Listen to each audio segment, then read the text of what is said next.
This video is for topic area 4, creating a marketing mix to support a product. This is 4.4, sales promotion techniques. So for sales promotions, they are intended to essentially attract the attention of the customers to a specific product, and it's usually only going to be for a short period of time. So the reason why you'd usually use this is if you were struggling with sales or you wanted to increase sales for a particular product. So by using sales promotions, obviously it can also help to raise brand awareness and promote loyalty to your particular business. So there's different methods that we need to know about. The first one is called discounts. So discounts we are going to go through. We're going to look at competitions. We're going to look at BOGOF, which is buy one, get one free. We're going to look at point of sale material, free gifts, product trials, and a loyalty scheme. So the first one we're going to take a look at is discounts. Now a discount is when you apply a reduction to the usual price.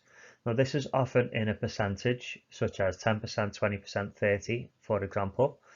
And it's quite easy for the customer to kind of work out how much money they're saving as well.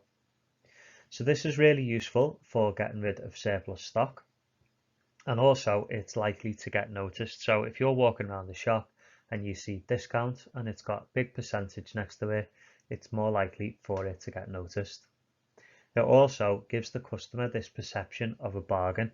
So in other words, you see it and you're more likely to buy because you feel like you're getting a really good deal. Also, there are some negatives in the terms of the obvious one that you're going to lose money on your, or not necessarily lose money, but lose profits. And also you can't really continue a discount for too long. If you do, then it starts to become a little bit suspect and you lose that advantage of giving the perception of a bargain.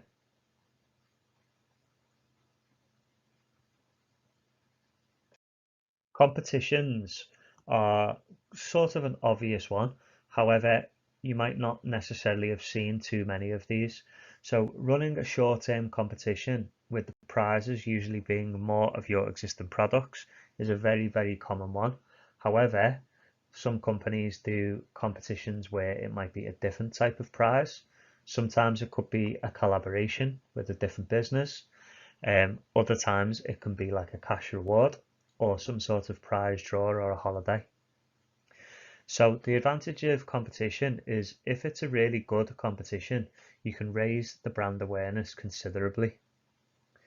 It also gets people to try even more if the prizes are different products. So if you've got, say, a collection where you can collect different toys, for example, people might keep buying more and more of the product until they get the right ones. With this example here, this one says £10,000 reward. So if you keep buying more and more boxes, a better chance at winning this prize, then your sales are going to increase considerably. People don't always notice the competitions, so when you're buying cereal, you might not necessarily notice this in the corner. You might just choose based on which one that you like rather than the competition. Sometimes you might not want the prize, so it might be like a trip out somewhere that you don't particularly need, or it might be somewhere that's really far away from where you live. Sometimes with certain things, when it's competition, people think that it's some sort of scam or a con. So buy one, get one free is a really common sales technique that we have probably seen in real life. You are basically offering two products for the price of one. Now this is a really useful method if you need to get rid of old stock, or if you've brought out a new version of a product and you want to get rid of the old ones. This could be a really useful method. It definitely makes you likely to get noticed. If you see buy one get one free, it instantly sort of gets people's attention. And also it gives a massive perception of a bargain. If you're getting one free, it makes it feel like you're getting a really good deal. The major disadvantage is that you're going to lose a large amount of money. Another disadvantage as well is that it might give a perception of the product not being very good if you're trying to give one away for free as well. Now, this is often seen in places where they might sell coffees and drinks and things like that, but it is also used in supermarkets quite a lot to get rid of old stock. For example, after Easter, you might notice that shops have lots of leftover eggs and they could have buy one get one free on those Easter eggs. Point of sale advertising is a term that you might not have heard before.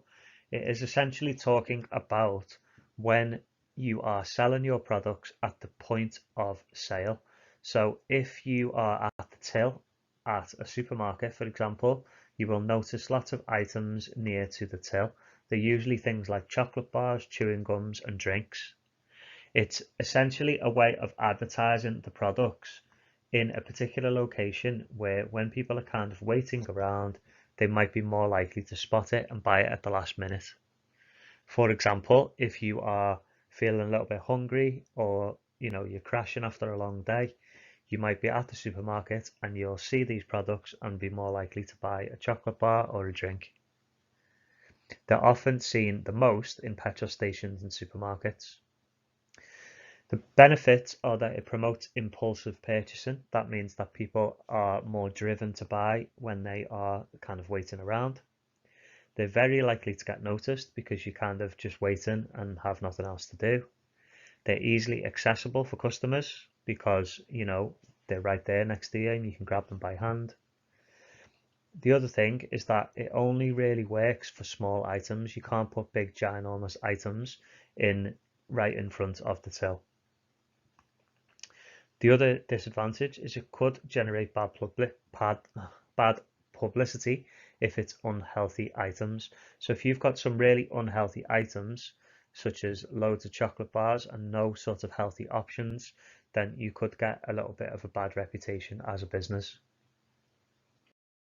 Free gifts are exactly what it sounds like. You are given a product away for free to try and persuade the customers to get your particular product. So the benefit is that it essentially gives you an incentive for the customers to buy another product. So if you are giving them a free gift, they might try that particular product and then buy more of the product if it's good.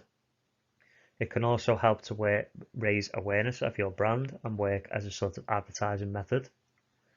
And if it's something different, so if the free gift is not exactly your product, they could be really cheap for you to buy and you wouldn't really affect your sales too much in terms of a negative way.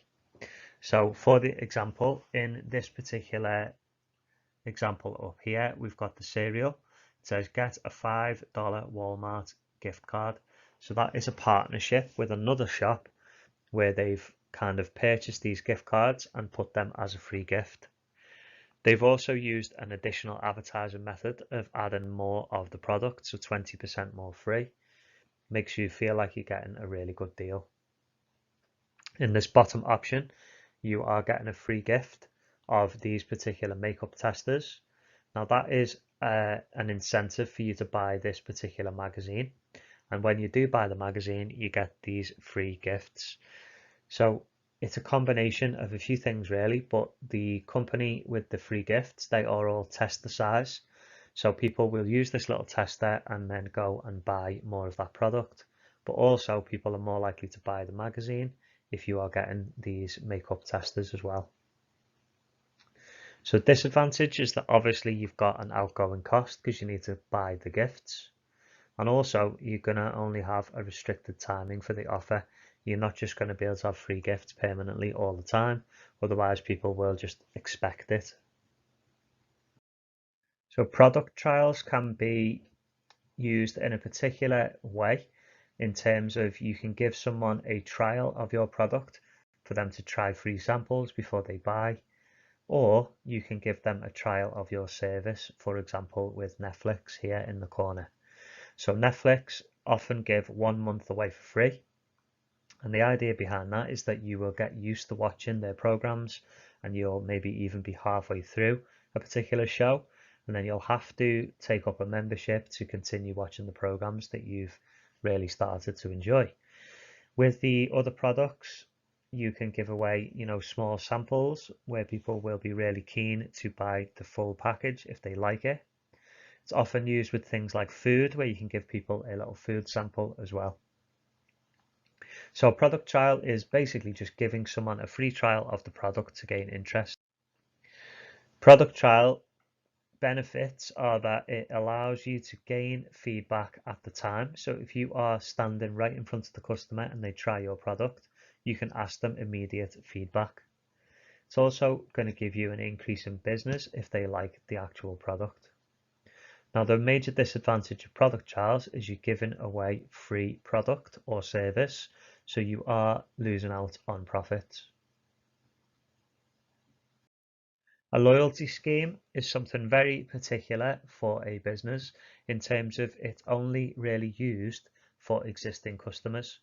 So for your existing customers, one of the main things that you want to do is make sure that you retain them. You always want to retain as many customers as you possibly can, so that anyone after that is an addition, they are a new customer. So for your existing customers, you can often reward them for staying with you for their loyalty. An example is when you get things like a club card, or you can get things like a nectar card where you get points every time you buy something. So the major benefit of this is that it encourages repeat purchases from your customers. They are more likely to keep buying things from you. And also, it helps you to monitor shopping habits.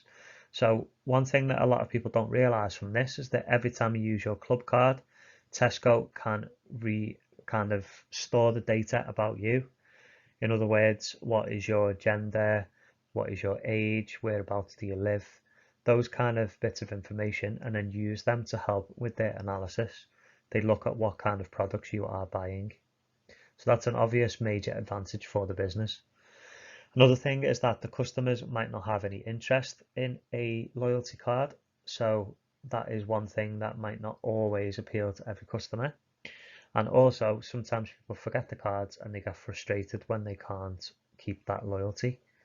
It's sometimes used in places like a cafe or a coffee shop, where every time you buy a coffee, you can get a little stamp. And when you've got a certain amount of stamps, you can get one for free. Sponsorship is a new addition to the new specification, and this type of advertising is when a business pays money to have their brand displayed at an event or on a team's clothing. So the most common and well known for this is the logos on a football team shirt, as shown in this image here for Real Madrid. They've got Emirates Airlines as their sponsor, and it's clearly displayed across the front of the shirt. So this is when you are associated with another brand or with another sort of event that is taking place. So the advantages of this is that it's going to be seen by lots and lots of people, particularly if it was something like a football team. This is watched by millions of people all of the time. Also, it can be used to target a specific audience if done properly. So if you are sponsoring an event that is very, very closely linked to your brand, then that will work out well for you. For example, let's say it was at, I don't know, maybe a hotel and you were doing a wedding fair. You could sponsor the wedding fair, and if your brand was related to anything to do with weddings, whether it's flowers or whether it's dresses or anything like that, your sponsorship of that event will be closely linked to your brand, so the audience will be just right. We've also got that some customers are very loyal to their sports team and will purchase due to this. For example, Liverpool had Carlsberg as a sponsor for a long time, and lots of people only drank that particular lager due to that sponsorship. Man United have allegiances with Chevrolet over the years, and lots of people bought those cars in America just because of that sponsorship deal. However, there are some disadvantages, so customers might have no interest at all, or they might go unnoticed due to other sponsors. So when you are at a football match, there's so many different advertisements and sponsorship going on, you might get lost a little bit if that is part you have sponsored. Also, we've got very, very expensive. So the actual sponsorship deals for football teams are in the millions. For example, Liverpool's is around 25 million per season, and Real Madrid's is probably a lot more.